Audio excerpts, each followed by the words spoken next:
The Phantom of the Mirage, Dubai. The Hotel Mirage wasn't just a building. It was a promise built on glass and gold, glittering over the desert like a dream only a privileged few could afford. On the 110th floor, in the penthouse bar known as the Zenith, the air was cool.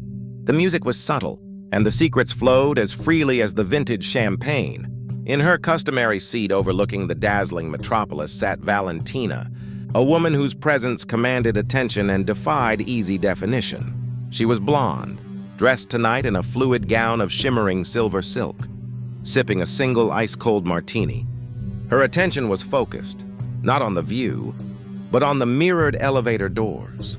Every night at midnight, the doors would open, and Valentina would meet someone new, a Saudi diplomat carrying sealed files, a Russian jewel broker with a case of uncut stones, or a brilliant, nervous hacker with code stored on a flash drive. Their meetings were short, quiet transactions conducted under the soft glow of the bar. And every morning, her contact would disappear, their mission either compromised or completed, leaving no trace of her involvement. Interpol had tracked her movements across 5 continents, cataloging her seamless ability to obtain intelligence and vanish. They called her the Phantom of the Mirage. One agent, however, a tenacious man named Agent Kai, had gotten close. He'd followed the faint trail of her perfume and the distinctive pattern of her contacts. Tonight, he skipped the bar entirely.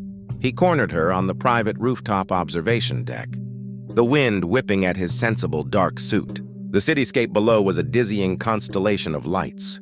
"It ends here, Valentina," Kai said, blocking her path to the service stairwell. "The Mirage has no exits for ghosts."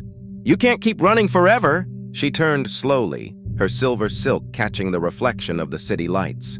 She didn't look afraid. She looked bored. She lifted her martini glass to him, the olive a perfect dark sphere in the pale liquid.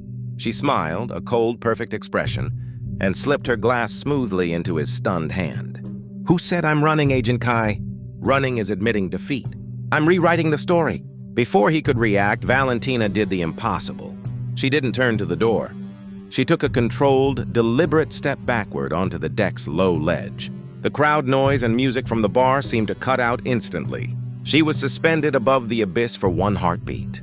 Then she tipped her body into the open air and vanished. A flash of silver silk dissolving into the city lights.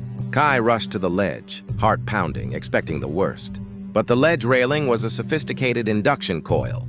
The moment she'd touched it, a highly specialized military-grade paraglider chute, discreetly packed into the lining of her gown, had deployed, pulling her up and away into the darkened skyline, blending her perfectly with the neon glow. On the railing, clipped precisely to the spot where her heel had been, was a tiny, perfectly square card. It read simply, "Blonde, Confidential."